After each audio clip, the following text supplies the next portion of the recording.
আমরা প্রাথমিক পর্যায়ে সকল বাস বা কমার্শিয়াল পরিবহন এগুলোতে জিপিএস ইনস্টল করার সিদ্ধান্ত হয়েছে। এই জিপিএস ইনস্টল করলে জিপিএস এর মাধ্যমে যারা ওভার স্পিড করবে 80 কিলোমিটার সে 60 কিলোমিটার এটার লিমিট, এর বাইরে যারা যারা যাবে তাদের প্রত্যেকের রেকর্ড ফুটেজ আসবে আমাদের, সেই অনুযায়ী তার ঘরে মামলার জরিমানা চলে যাবে যেই বাস বা যেই পরিবহন যেটা অমান্য করবে। এটা দিয়ে যারা রুট ভায়োলেট করবে তার অর্ধেক পথ থেকে ফিরে যাবে, অর্থাৎ ওইটা জিপিএস এর মাধ্যমে জিও ফেন্সিং সহ রুট যে এলাকা যাওয়ার কথা সেই এলাকার বাইরে গেলে বা রুট যদি ভায়োলেট করে সেটা দিয়ে মামলা হবে। জিপিএস এর মাধ্যমে আমরা এটাও করতে পারবো যে আনফিট বাসগুলা রাস্তায় নেমেছে কিনা।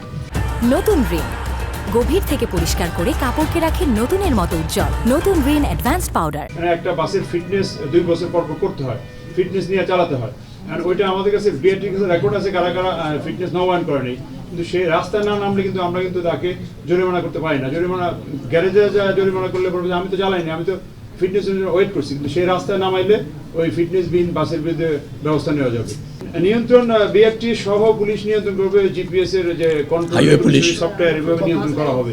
এবং এই ডিজিটাল সিস্টেমে অলরেডি আমরা ডিএমপি এবং highway police CC camera record, তারপর স্পিড ক্যামেরা রেকর্ড দিয়ে কিন্তু ডিজিটাল সিস্টেমে মামলা চলমান আছে, অতএব আস্তে আস্তে এটা শৃঙ্খলা আসবে। জিপিএস সকল গাড়ির জন্য জিপিএস ধরেন একটা গাড়ি ঢাকার ভিতরে ঢোকার কথা না, সে গাবতলীর মতো থাকবে, সে চলে আসলো এখানে কলাবাগান পর্যন্ত বা এদিকে আরামবাগ পর্যন্ত, ওই গাড়ির বিরুদ্ধে মামলা হবে। আমরা যে রাস্তায় জোর জবরদস্তি করে তাকে মামলা করি, রুট পারমিট নাই, ঢাকার ভিতরে প্রবেশ করছে, ওই আমিন বাজার ক্রস করলেই তার বিরুদ্ধে মামলা হবে।